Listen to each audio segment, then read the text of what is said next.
Hello, my friends. How are you doing?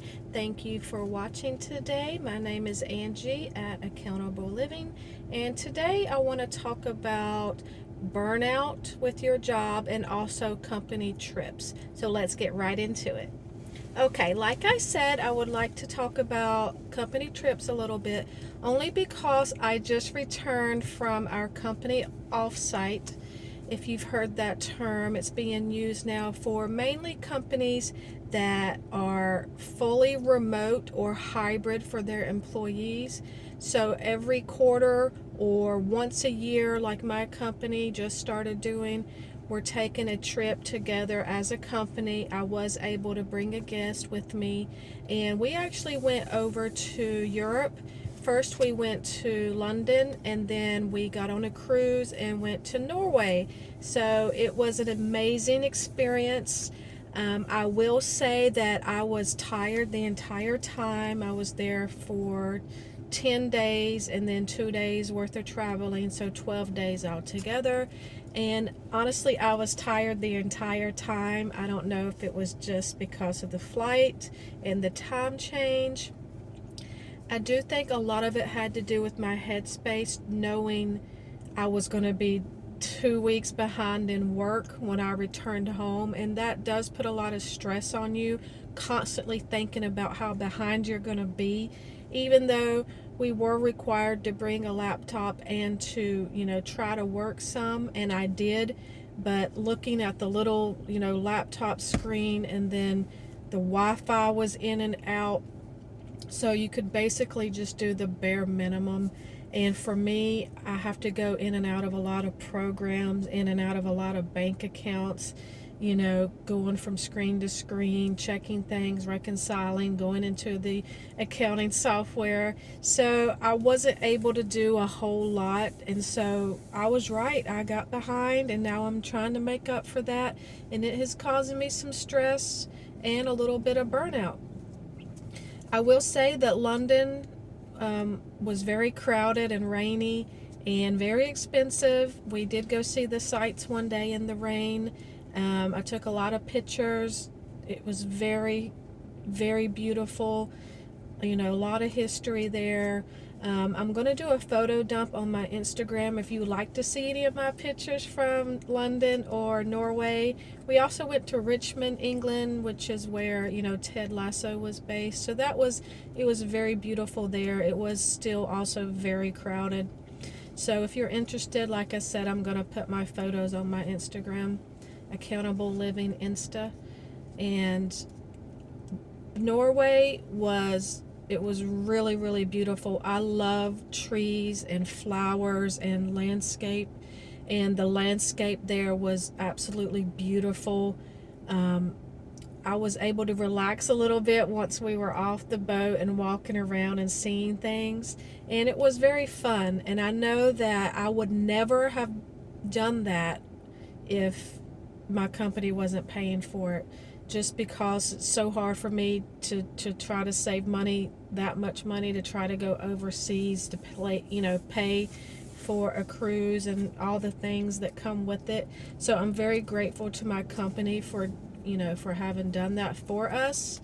I am doing my best to get caught up, and the next subject I want to talk about is what are some things you can do when you are experiencing burnout in your job. Now, like I said, my job is I'm a vice president of finance. I deal with accounting and numbers all day long in front of the computer, sitting at the computer, standing at the computer all day long. A lot of overtime, a lot of weekends, and I do experience burnout. So I was thinking yesterday, I need to put a list together. So that's what Angie's list, but this is Angie's notes. So we'll call these Angie's notes. I put some notes together on my Post-it here on things that you can do to help with burnout. And I've been doing them because I have to. I have to do something to get motivated, to, get back on track, and to clear my mind a little bit and just know that I can get through this. I have to get through this. This is my job. it provides for my family, and I'm so thankful to God that He's given me this job to be thankful for. And one thing I put on here was to get up every hour out of your seat and walk around. Even if you walk to the kitchen of your workplace, of your home, you get a drink of water. I used to go outside and walk around the parking garages of all the areas that I've worked in, and it just kind of helps you to reset your mind and to think about some positive things in your life, some exercise, just try to get up and move. The second thing is music. If you're a music person, put on a good song. I love Whitney Houston. Put on Whitney Houston. Put on some country music or rock and roll. Just something to get you a little bit, elevated. To keep your brain, moving around. You could even go walking and listen to music, for 10, 15 minutes during your break. Anything that's going to help you step away from your job for a few minutes. We all have to do it. Something I've been doing since I got back from Norway is I've been waking up an hour earlier, and it has really made a difference this week because I'm able to start work a little sooner, and it just puts my mind at ease that I'm doing all that I can to get caught up. So I've been making a protein shake. I use Garden of Life chocolate protein powder, frozen strawberries, a banana, and water, and that has been a lifesaver. It keeps me full, it energizes me. So I'll drink that, I'll start work, and it's just been doing a really good job this week at keeping me motivated at getting caught up. So like I said, try to get up an hour early just so it puts your mind at ease a little bit that you are making strides to get caught up and to stay motivated to get your work done. I also love plants. Like I was saying earlier, you're going to see a lot of pictures of plants on my Instagram from Norway. I have a lot of house plants in my home, so I will actually get up and water my plants. Talk to them a little bit. Just see the greenery, see the color, just think to myself how lucky we are to be, in a world where we have such beautiful things. I know that might sound funny, but it's something that lifts my spirits a little bit, and I can say a quick thank you, thank you to God for these beautiful flowers and these plants and the greenery and the landscaping around us, and just free my mind a little bit from all these numbers that are in my head all day long. One other thing, and I've been doing it a lot recently, is I have a lot of photos on my phone, okay, and I'm never going to delete them because they're of my son when he was a baby, of my sister and I when we were little, different places I've been, different things I've experienced, and I'll scroll through those photos and it'll just help me to put a smile on my face and help me to remember that life is not all about work. We have to tell ourselves that, okay? Life is not about work. Why are we working overtime every freaking day? Why?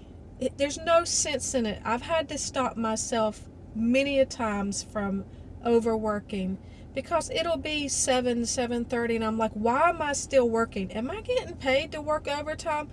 It's not written in my contract, so no, I'm not. Yes, it's required sometimes when we have deadlines, when your boss is harping on you to finish something, of course, but every day, no. People, do not sit at your desk wherever you're working.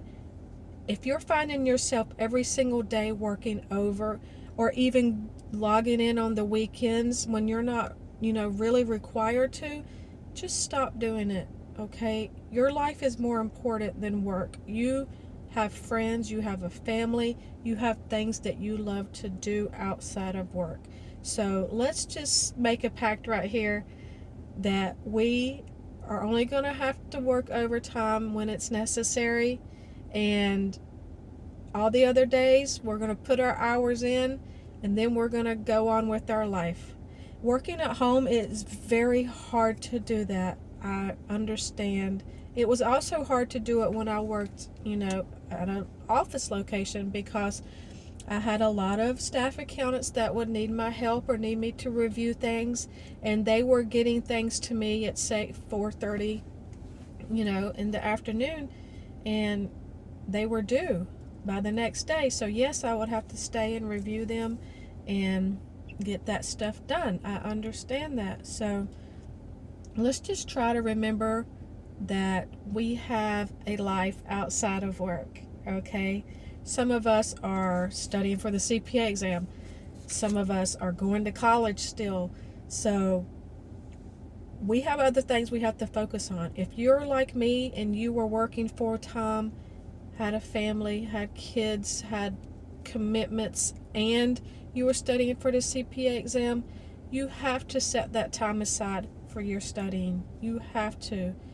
You have to tell your boss, look, I'm trying the best that I can. I'm getting my work done. I'm not going to be able to work over as much as I was before because, I'm studying for the CPA exam, or I have college, or my son or daughter has gymnastics, Let's just remember those things and how important it is to do things outside of work. Okay, so that was my list of ways to help you from getting burnout in your job. If you have any suggestions, please leave them below.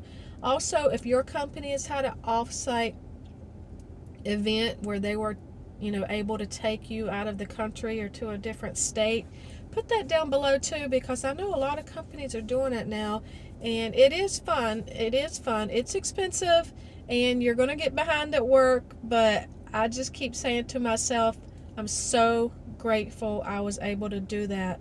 So grateful. I would never have done that if it wasn't for my job taking us there. So, like I said, I'm so thankful for you guys also. Please subscribe. I hope to have more business related, CPA related videos out soon. See you later. Thanks.